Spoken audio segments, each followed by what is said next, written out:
옆에 계신 분과 한번 모처럼 인사 한번 나눌까요? 은혜 충만하시기 바랍니다.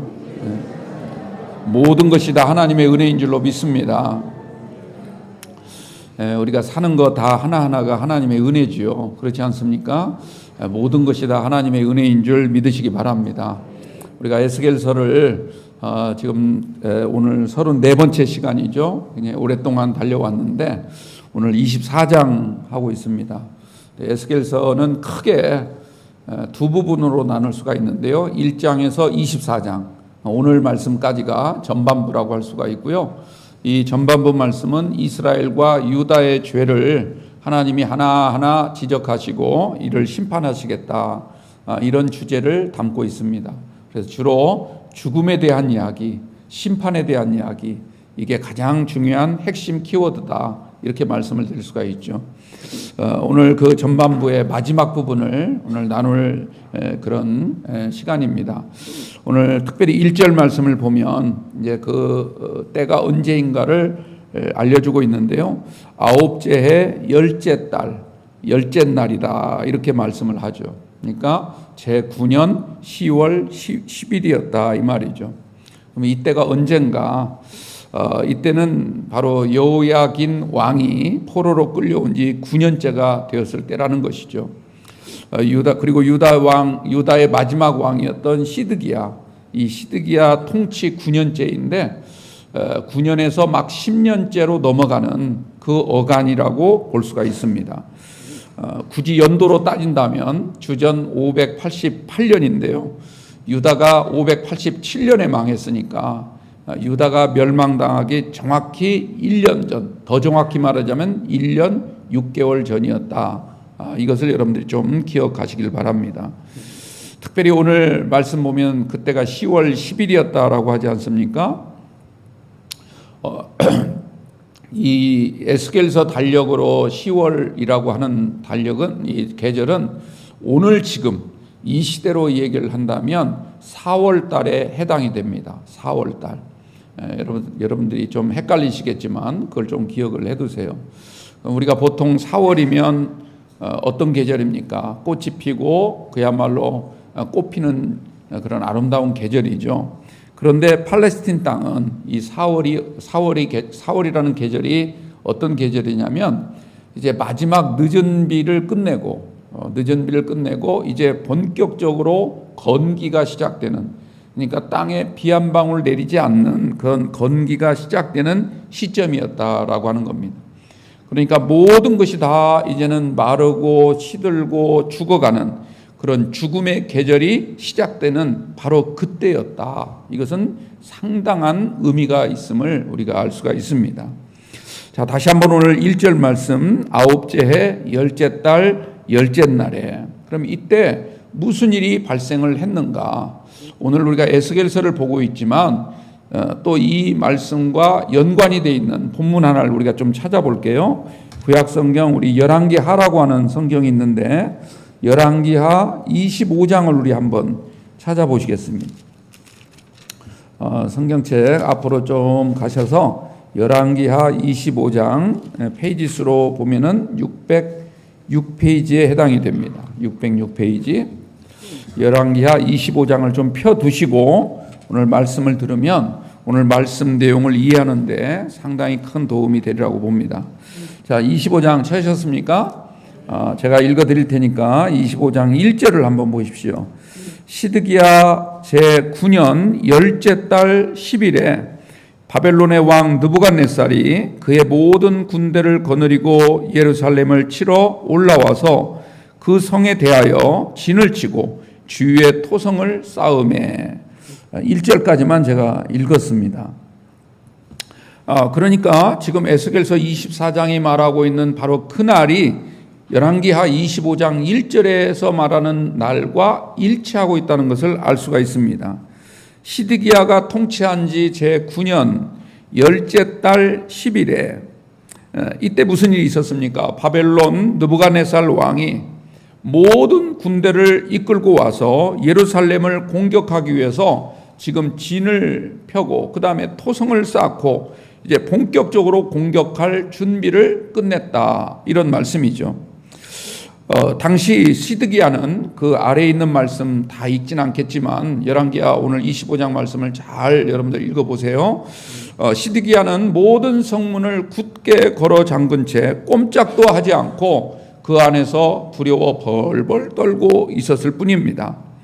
2절과 3절 말씀을 보면 이 시드기야가 도저히 참지 못하고 자기 아들들과 함께 그 성을 탈출하기 위해서 몰래 밤중에 성을 놔두고 도망치는 모습을 보여주고 있는데, 그야말로 백성들은 죽든지 말든지 그냥 놔둔 채 혼자 살려고 도망치는 것을 볼 수가 있습니다. 그런데 그랬던 시드기야가 결국 도망치다가 붙잡혀가지고 자기 아들들이 시드기야 왕이 보는 앞에서 참수를 당하는 그런 끔찍한 모습이 이어지고 있습니다.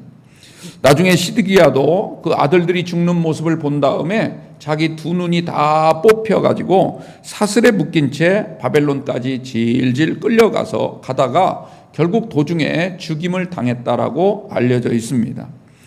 우리가 예레미야서라고 하는 성경을 읽어보면 거기에 이 장면이 또 잘 묘사가 되어 있는데, 당시 시드기야의 시신을 찾지도 못하였고 그래서 어느 누구 한 사람 이 시드기야를 장사 지낼 사람이 없었다.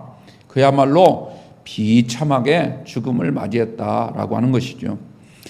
그래서 그 다음 우리가 쭉 좀 내려가서 8절 말씀을 읽어보면 이 8절에 보면 그렇게 말씀하고 있죠. 바벨론 왕 느부갓네살의 19째 해 5월 7일이라는 그런 또 연도가 나옵니다. 그때는 이미 시드기야는 죽임을 당하고 이미 죽었기 때문에 더 이상 시드기야 몇 년이라는 표현이 나오지 않고 그때부터는 느부갓네살 왕의 연도로 바뀌어 나오고 있습니다. 그해 5월 7일에 성읍은 완전히 파괴가 되었고 가옥은 다 불타버렸고 성전은 무너져 내리고 말았습니다. 결국 나라가 멸망당했다라는 것이죠. 그러니까 오늘 아까 에스겔서 24장 다시 1절 말씀 다시 돌아오면 그때 제9년 10월 10일이다라고 하는 날은 바벨론이 유다를 침공했던 바로 그날 이 멸망의 디데이인 날이었다라는 것을 우리에게 일깨워주고 있습니다. 그리고 2절 말씀을 보면 하나님이 에스겔에게 말씀을 하십니다.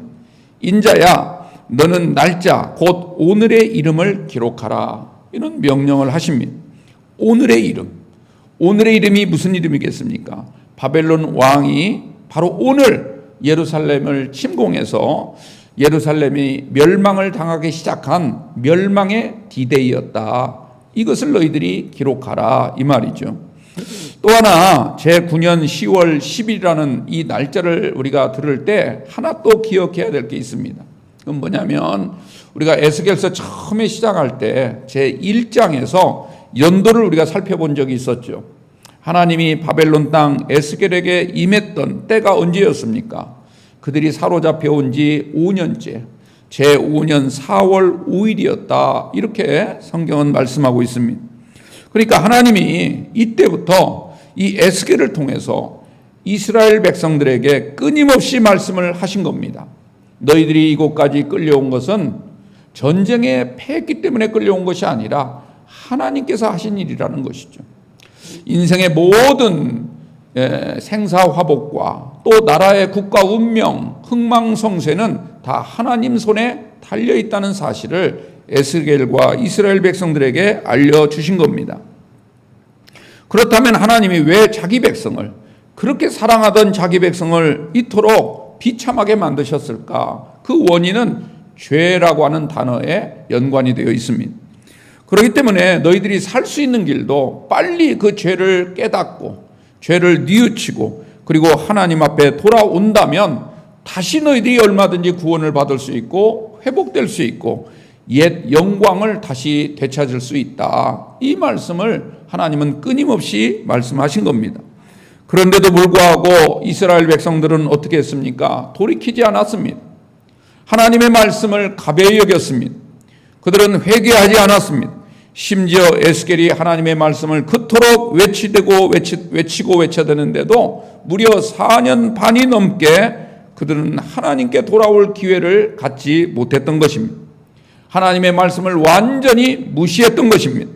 그래서 결국 어떻게 됐습니까? 하나님이 칼을 뽑지 않을 수가 없었다라고 하는 것을 우리가 앞에서 이미 살펴보았죠. 그리고 그들에게 진노의 잔을 쏟아 부으신 겁니다. 그들을 침노했던 바벨론 사람들에게 진노의 잔을 쏟으신 것이 아니라 하나님 말씀을 듣지 않는 백성들에게 하나님은 진노의 잔을 쏟아 부으신 겁니다. 그야 생각만 해도 끔찍한 일이었던 것이죠. 바로 오늘 에스겔서 24장은 이와 같은 이제까지 읽었던 앞에 있는 모든 본문을 우리가 염두에 두고 이런 상황을 고려하면서 오늘 말씀을 잘 들으시기를 주님의 이름으로 부탁을 드립니다. 우리 다시 에스겔서로 돌아와서 다시 2절 말씀을 보시면 아까 읽어드린 것처럼 다시 한번 말씀을 읽어보겠습니다. 인자야 너는 날짜 곧 오늘의 이름을 기록하라. 이 날의 이름은 바로 멸망의 날이었다 이 말이죠. 우리나라도 과거 많은 아픔이 있었죠. 일본에게 모든 주권을 다 빼앗기고 나라가 일본에 이렇게 귀속이 된 한일 합방이 된 그런 날을 우리가 뭐라고 부릅니까? 경술국치라 이렇게 부릅니다. 오늘 마침 또 광복절 기념주일인데 우리가 이 경술국치의 날을 절대로 잊어서는 안 되죠. 1910년 그때도 8월 달이었습니다. 8월 29일 날 8월 15일 날 광복절만 생각하지 마시고 8월 29일 날 나라를 완전히 통째로 빼앗겼던 그 날도 우리가 기억하면서 늘 나라와 민족을 위해서 기도하는 우리 믿음의 성도들이 꼭 되시길 바랍니다. 또 우리가 역사를 살펴보면 인조라고 하는 왕이 저 청나라의 공격에 결국 무릎을 꿇고 청나라 황제 앞에서 9번 머리를 박으면서 절하고 용서를 빌었던 모든 걸 다 항복했던 병자호란이라는 날이 있습니다. 1637년 1월 28일 날 그날도 우리가 잊어서는 안 되죠. 눈보라가 치고 모든 산이 다 꽁꽁 얼어붙은 그 얼음판 위에서 머리를 9번 이 얼음에 부딪혀가면서 청나라 황제에게 용서를 빌었던 병자호란의 그날도 우리는 잊어서는 안 될 줄로 믿습니다. 또 우리가 6.25라고 하는 아픔의 날도 있죠. 신미양요나 병인양요와 같은 그런 수치스러운 날도 있지 않습니까? 다 이런 비극적인 날들이 있는데 이 날을 우리는 절대 잊지 말고 우리의 마음판에 잘 그날을 오늘의 날을 기록할 수 있는 그런 은혜가 있게 되기를 바랍니다. 왜 기록해야 됩니까? 절대로 잊지 말아야 된다는 거죠. 그래서 그런 아픔이 다시는 반복되지 않도록 우리 후손들에게 우리 자녀들이 절대로 그런 일로 인해서 다시 고통을 겪는 일이 없도록 우리는 늘 그날을 기억해야 될 줄로 믿습니다. 그리고 그 모든 아픔 중에서도 하나님이 다시 우리를 사랑하셔서 우리 민족을 이만큼 다시 회복시켜 주신 것 감사합니다. 이런 정말 비극적인 날이 있었음에도 불구하고 오늘 우리가 이렇게 자유롭게 살 수 있는 것, 모든 것을 다 만끽하고 살아갈 수 있는 것 하나님의 은혜입니다. 다시 한번 우리 옆에 계신 분과 인사할까요? 모든 게 하나님의 은혜입니다. 여러분 단지 입술의 고백만이 아니라 진짜 우리의 믿음의 고백이 되기를 바랍니다. 모든 것이 하나님의 은혜입니다. 하나님의 은혜예요. 하나님의 은혜입니다. 우리가 오늘 말씀 3절 말씀 보십시오. 너는 이 반역하는 족속에게 비유를 베풀어 이르기를 주 여호와께서 이같이 말씀하시기를 가마 하나를 걸라. 이렇게 말씀을 하십니다. 자, 여기서 보십시오. 너는 이 반역하는 족속에게. 근데 여기서 중요한 것은요, 이 반역하는 이라는 단어가 현재 진행형으로 쓰여 있어요. 그러니까 지금 이 순간에도 반역을 계속하고 있다는 거죠.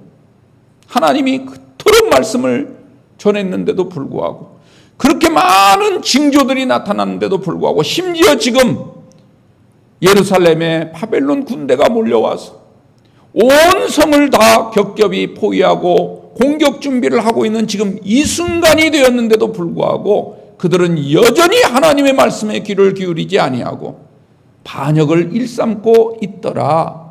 이런 말씀이죠. 사람이 물론 위급하지 않을 때는 자기 볼 일도 보고 여러 가지 잘못된 행동도 할 수 있지만, 그러나 가정에 위기가 생기고 무슨 문제가 생기고 정말 국가에 난이 생기고 그러면 어떻게 해야 되겠습니까? 우리가 믿음의 성도라면 주님 앞에 나와서 주님, 우리의 죄를 용서해 주옵소서, 빨리 이 위기를 모면할 수 있도록 하나님 도와주시기를 원합니다, 기도해야 되지 않겠습니까? 그런데 지금 이런 상황에서도 이스라엘 백성들은, 이 포로로 끌려온 유다 백성들은 전혀 하나님의 말씀에 귀를 기울이지 아니하고 여전히 반역질만 일삼고 있는 그들을 향하여 하나님은 말씀을 하십니다. 가마 하나를 걸라, 이 말이죠. 그래서 오늘 말씀을 보통 가마에 비유라 이렇게 설명을 합니다. 가마라는 것은 여러분들 잘 아시죠? 우리 어린 친구들 또 젊으신 분들은 모를 수 있는데, 옛날 시골에서 큰 가마솥, 무쇠로 만든 정말 튼튼한 가마솥 있지 않습니까? 그걸 하나 걸라는 거예요. 그래서 4절과 5절 말씀을 이렇게 읽어보면 그 내용만 간략하게 제가 말씀을 드리자면, 너는 그 큰 가마솥 하나를 걸고 거기에 물을 가득 부은 다음에 아주 실한 양 한 마리를 골라 각을 뜨고, 그리고 넓적다리와 어깨 고기, 좋은 고기 덩어리를 그 솥 속에 넣은 다음에 뼈가 무르도록 잘 삶으라, 이렇게 말씀을 하고 있습니다. 자, 여기서 가마솥은 무엇을 가리킵니까? 바로 예루살렘을 가리키고 있습니다. 또는 예루살렘 성전을 일컫고 있는 비유적인 말씀인 거죠.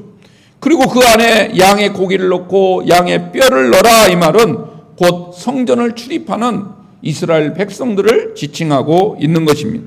그런데 문제는 그 가마 안에 녹이 잔뜩 슬어 있더라, 이 말이죠. 그래서 녹슨 가마인 것입니다. 그러니까 아무리 좋은 고기를 넣어서 삶는다 할지라도 그 고기를 먹을 수가 없는 것이죠. 다 버릴 수밖에 없는 것입니다. 그럼 빨리 어떻게 해야 되겠습니까? 녹부터 제거해야 되지 않겠습니까? 녹을 제거해야 되는데, 그런데 6절 말씀을 보니까 그 속에 녹을 없이 하지 아니한 가마다, 이렇게 설명을 하고 있습니다. 이 말의 뜻은 무슨 뜻이냐면, 하나님이 녹을 먼저 제거해라, 녹슨 것을 먼저 벗겨내라, 이렇게 말씀을 하는데도 불구하고 그들은 전혀 이 녹을 벗겨낼 생각조차 하지 않고 있더라, 이 말이죠. 그 녹을 없이 하지 아니하려고 아예 마음에 작정한 듯이 그냥 고기만 넣고 있는 지금 예루살렘 주민들의 모습을 우리에게 일깨워주고 있습니다. 여러분들, 이 가마솥 안에 낀 녹은 뭘 말하겠습니까? 바로 사람들이 가지고 있는 육신적인 탐욕이나 세속적인 복만을 추구하고 있는, 돈과 명예와 권력만을 지향하고 있는 그들의 모습을 우리에게 말해주고 있는 겁니다. 하나님을 섬긴다 하면서도 하나님이 아닌 하나님의 자리에 돈을 또는 명예를 또는 권력을 앉혀놓고 그것을 향하여 복을 빌고 있는 지금 잘못된 신앙을 지금 이렇게 비유로 말씀을 하고 있는 겁니다. 이스라엘 백성 안에 낀 이 녹, 하나님의 은혜로 구원을 받고 하나님의 백성이 되었습니다. 그리고 하나님을 믿는다고 날마다 고백하고 있으면서도, 그런데 하나님의 명령에는 귀를 기울이지 않습니다. 하나님의 말씀을 어기고 오만방자해서 오직 세상의 영광만을 추구하는 그런 삶을 살아가고 있었던 것입니다. 세상 속에서 하나님의 영광을 드러내기보다는 내가 누구다, 내가 이만한 사람이다 라고 하는 자기의 영광만을 드러내는데 급급했던 것입니다. 그리고 자기보다 못한 사람들, 사회적 약자들, 고아나 과부나 나그네나 병든 사람이나 노인들 돌보지 않습니다. 무시하고 학대합니다. 요즘 우리나라 모습을 한번 보십시오. 힘없는 아녀자들, 부녀자들을 폭행하고 노인들을 함부로 대하고 노인들에게 막 욕설을 퍼붓고 말이죠. 이게 얼마나 참 비극적인 상황인가, 여러분들 우리 많이 느낄 거예요. 그로 인해서 그들이 흘린 피가 온 성읍 곳곳에 지금 뿌려져 있다는 것입니다. 심지어 성전 안에까지 피범벅이 될 정도라고 말씀을 하십니다. 그래서 지난번에 피 흘린 성읍이요, 이렇게 주님이 한탄을 하지 않습니까? 그래서 그들의 모든 심령이 지금 제대로 되지 아니하고 녹슬어 있는 이 상황을 하나님은 지금 한탄하고 계시는 줄로 믿습니다. 여러분들, 하나님이 지금 우리를 보실 때 혹시라도 내 마음속에, 내 영혼에 녹이 끼어 있는 것은 아닌가? 우리는 늘 그것을 생각하며 내 안에 혹시 잘못된 것, 세상적인 욕심이나 하나님이 아닌 다른 것으로 하나님의 자리를 앉혀놓고 있는 나의 잘못된 그릇된 신앙이 있다면 빨리 그것을 말씀과 기도로 닦아내시기를 주님의 이름으로 축원합니다. 우리 소단에 녹이 슬어 있다면 어떻게 되겠습니까? 아무리 좋은 고기, 아무리 세상적인 것으로 가득 우리 삶에 채운다 할지라도 결국 그것을 하나도 쓰지 못하고 다 버릴 수밖에 없다는 것. 다 통째로 버릴 수밖에 없는 것입니다. 우리 심령에 녹이 끼지 않게 되기를 바랍니다. 늘 자신 안에 자신의 심령을 들여다볼 수 있는 믿음의 눈을 가지시기를 주님의 이름으로 부탁을 드립니다. 오늘 이 녹슨 가마의 비유를 통해서 하나님이 우리에게 말씀하시고 싶은 그 가르침이 무엇이겠습니까? 하나님이 그동안 그토록 사랑하시던 이스라엘 백성들이 왜 이토록 처참하게 버려진 줄 아느냐? 바로 녹슬었기 때문이라는 거죠. 그동안 녹을 없애라고 그토록 말씀을 하셨는데도 저들은 녹을 없애지 않았습니다. 그냥 가마솥 안에만 있으면 될 거라고 그렇게 안일하게 생각을 했던 것입니다. 그래서 그 좋은 고기를 먹을 수 없는 불량 음식으로 만들어버린 겁니다. 하나님의 말씀은 정말 얼마나 귀하고 복된 말씀입니까? 그런데 그 하나님의 그 귀한 말씀을 불량 말씀으로, 불량 음식으로 만들어버렸다라고 하는 거죠. 그래서 뼈까지 버릴 수밖에 없는 그런 상황에 도달하게 된 것입니다. 하나님은 말씀하십니다. 오늘 9절에서 11절 말씀을 보십시오. 그러므로 주 여호와께서 이같이 말씀하셨느니라. 화 있을진저 피를 흘린 성읍이여, 내가 또 나무 무더기를 크게 하리라. 나무를 많이 쌓고 불을 피워 그 고기를 삶아 녹이고 국물을 졸이고 그 뼈를 태우고 가마가 빈 후에는 숯불 위에 놓아 뜨겁게 하며 그 가마에 놋을 달구어서 그 속에 더러운 것을 녹게 하여 녹이 소멸되게 하라. 말씀을 하십니다. 너희 안에 낀 녹, 그걸 너희 스스로 없애지 아니하니까, 너희 스스로 없애지 아니하니까 하나님이 가진 방법을 통해서 그 녹을 없애려고 하고 있는 모습을 보여주고 있습니다. 인간의 탐욕과 무지, 그리고 교만과 불순종, 불신앙, 이 모든 녹을 소멸하게 하라. 주님은 우리를 향하여 말씀을 하십니다. 사랑하는 성도 여러분, 혹시라도 우리 심령에 녹슬어 있지 않는지를 늘 살피시고 이 녹을 빨리 제거하는 데 힘쓰는 여러분들 꼭 되시기 바랍니다. 아무리 바쁘고 정신없어도요, 내 안에 녹이 낀 채 살아가는 인생은 불행한 인생입니다. 결국은 파멸을 당할 수밖에 없다는 걸 기억하시고 내 안에 있는 녹을 제거하는 일에 먼저 힘쓰는 여러분들 되시기를 축원합니다. 또 하나 중요한 것은요, 오늘 12절 말씀, 우리 12절 말씀 다 같이 한번 읽어볼까요? 12절입니다. 시작. 이 성읍이 수고함으로 스스로 피곤하나 많은 녹이 그 속에서 벗겨지지 아니하며 불에서도 없어지지 아니하는도다. 아멘. 뭐라고 말씀하시죠? 성읍이 수고는 했다는 거예요. 나름대로 이 녹을 벗겨내기 위해서 수고는 했습니다. 얼마나 애썼는지 피곤하기까지 했다, 이렇게 말씀을 하죠. 그런데도 그 많은 녹이 그 속에서 벗겨지지 않았습니다. 게다가 불로 없애보려고 했지만 그건 역시 실패한 것으로 말하고 있습니다. 왜 그랬을까요? 그토록 피곤할 만큼 수고하며 애쓰며 녹을 제거하려고 했는데 녹이 없어지지 않은 이유가 있는데, 오늘 본문을 잘 읽어보면 세 가지 이유를 발견할 수가 있습니다. 그 첫째는 뭐냐면, 내 안에 깊이 얼룩진 때가, 이 녹이 너무너무 깊은 녹이라, 너무너무 찌든 녹이라 벗겨내기가 그리 쉽지 않더라는 거죠. 녹이 그동안 벗겨내지 않음으로 말미암아 너무너무 두텁게 녹이 잔뜩 끼어 있더라, 이 말이죠. 그래서 인간적인 생각이나 인간의 노력만으로는 벗겨낸다는 것이 불가능하다, 이 말씀을 지금 하고 있는 겁니다. 그래서 우리는요, 늘 우리의 심령 안에 있는 녹이 두텁게 끼기 전에, 누구든지 녹은 쓸 수 있지만, 그러나 녹이 쓰는 순간 빨리빨리 벗겨낼 수 있도록 힘쓰는 저와 여러분들 되시기 바랍니다. 출애굽기를 읽어보면 하나님의 성소 안에 들어갈 때 그 물두멍이 있잖아요. 그 물통에 물을 담아두니까 녹이 낄 수가 있어요. 왜냐? 노수로 만들었기 때문에. 그러니까 어떻게 합니까? 거기에 수종드는 여인들이 매일매일 그 물두멍을 닦습니다. 녹을 제거하는 거예요. 우리도 매일매일 닦아야 될 줄로 믿습니다. 4월 초파일 날 한 번 절에 가는 불교인들처럼 하지 마시고 매일매일, 매주, 매 시간 하나님의 말씀을 들어야만 된다 이 말이에요.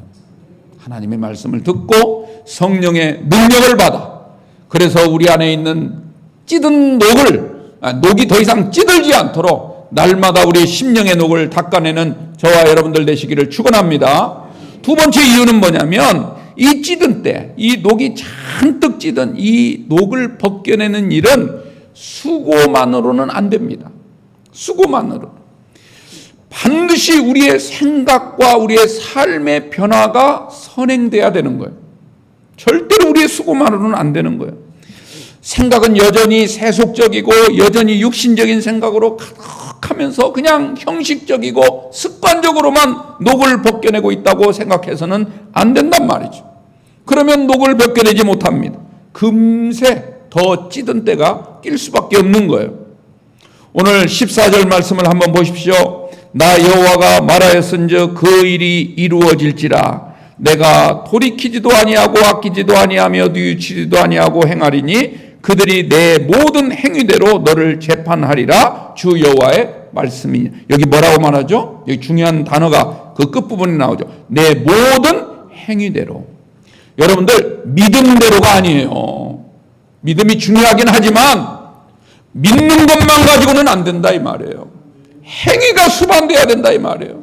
말로는 믿는다 하고 행위는 따르지 않는, 그건 진정한 믿음이 아닌 거예요. 행함이 없는 믿음은 곧 죽은 것이라. 잘 아시네요. 말로는 알았습니다. 말로는 아멘, 할렐루야 하면서 우리 삶 가운데서는 전혀 그것과 상관없는 모습만 나타난다면 그것은 믿음이 아닌 거예요.